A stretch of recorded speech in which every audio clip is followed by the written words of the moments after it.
Hey, what's up guys, welcome back to WhiteLinesFootball, and today we're on the third episode of Ibs's Insight. Today was the big news that was confirmed. Arsene Wenger is officially staying for 2 more years under his brand new contract.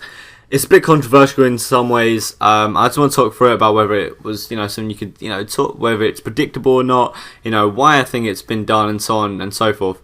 So first of all, I'm talking about the actual length of it. 2 years says a lot to me about why this has actually happened.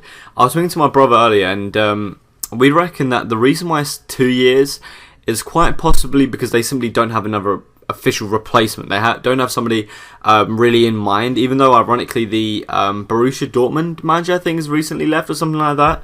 But I just don't think they had anyone specifically lined up. That's why it's 2 years rather than what I would have expected if he was to stay on, which was just 1 year. So that leads me to believe that maybe it's simply because they need a little bit more stability, which is a bit ironic considering the season we've just had.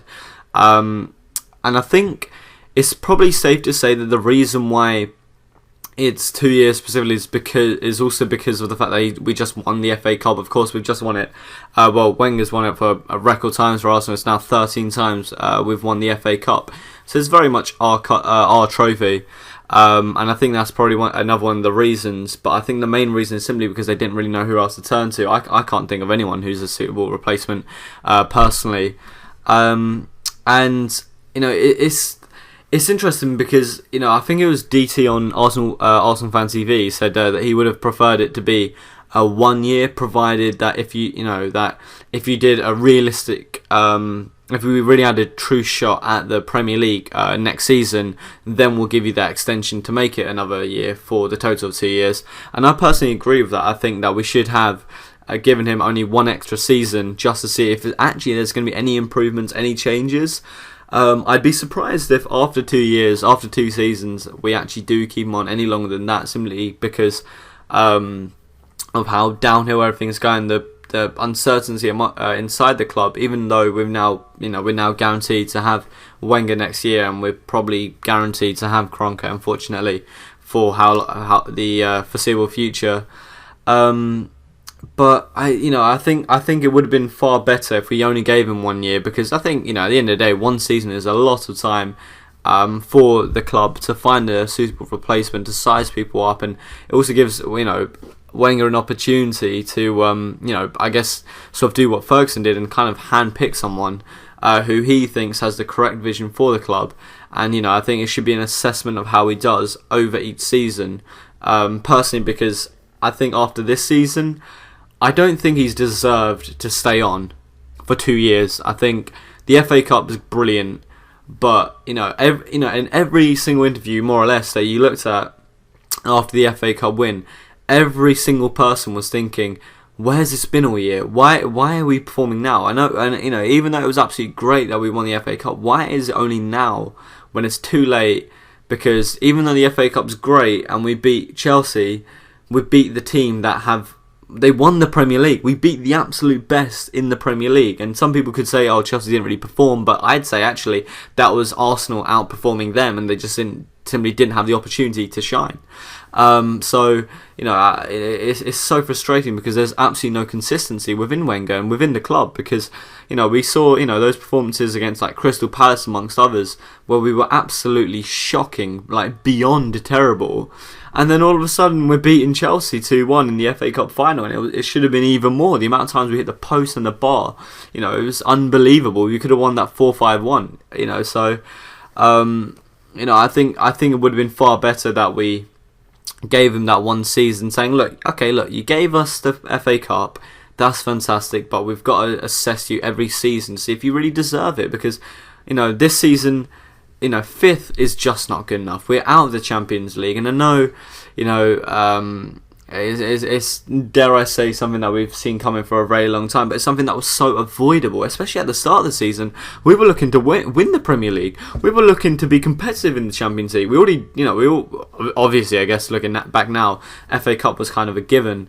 But we should have, we should have been doing so much more, and the fact that we dropped off so much, we went from winning games, 3-0 and so on, and powerfully, to suddenly barely scraping out 1-0 wins in the final minute, and then suddenly drawing, and all of a sudden we're losing games, and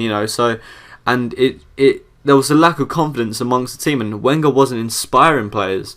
And, you know, the way we've finished, and even though we've got that trophy, it's not really that much of a celebration when we have a parade. People are going to be, you know, I can guarantee when we've got the celebration and we've got a bus, you know, and all the players and all the fans, there's going to be banners of people saying, you know, Wenger out. They still want him to leave. People are still going to want him to leave. It's just, you know, I personally don't think he should have stayed. I think the only reason he has stayed is he kind of saved his arse a little bit.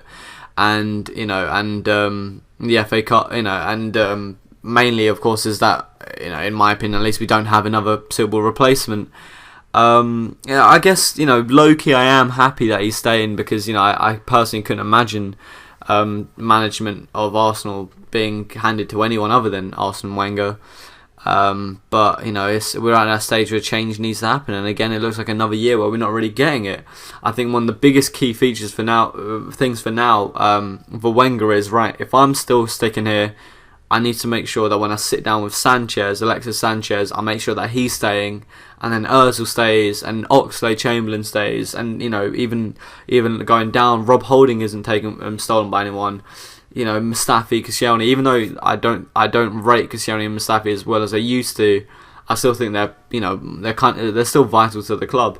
And then you know, in players like Per Mertesacker as well, who, you know, stepped in for one game, but he's not going to be a season-long option. He's not going to be a main starter. Let's face it. So Wenger now has this massive task where he's now. Right, he's got his future certain. He's now got to make that with the other players, and I think this transfer window is going to be probably, dare I say, the most important transfer window he's ever done, because, you know, next season is going to be sorted out now. Right now, for Wenger, is when he either makes us competitive or we have another season when we're so inconsistent and we're a shadow of who we should be. So Wenger staying along. You know, we have to accept now that we've got him for 2 years, unless, of course, he gets sacked or something, which is impossible as far as I'm concerned. A man like him will not get sacked by this club. But, you know, it's so crucial for him. We have to accept these things. I think now the banners and stuff, if they're not going to be Wenger out, it's going to be Kroenke out. But I don't think a banner's going to change Kroenke's mind. It's down to whether Usmanov's got deep enough pockets, which, let's face it, we all know he does. And get that majority share. So yeah, that's all I can really say. I'm kind of doing this on the fly. I'm sorry this isn't in the format that I usually do of a video. I need to also record video for White Lines F1. I've been so busy recently, revising stuff. I've got my exam starting very soon, so I just haven't had the time. And yeah, so thank you so much for watching, guys. If you have enjoyed this video, please leave a like, comment your opinions and anything you'd like to discuss in the future. Share this video, and most importantly, subscribe as well to this channel. And why not, whilst you're at it, subscribe to White Lines F1. I'll hopefully be doing a video on that channel pretty soon. Thanks so much. Thank you so much for watching, guys, and I'll see you on the next one. Bye bye.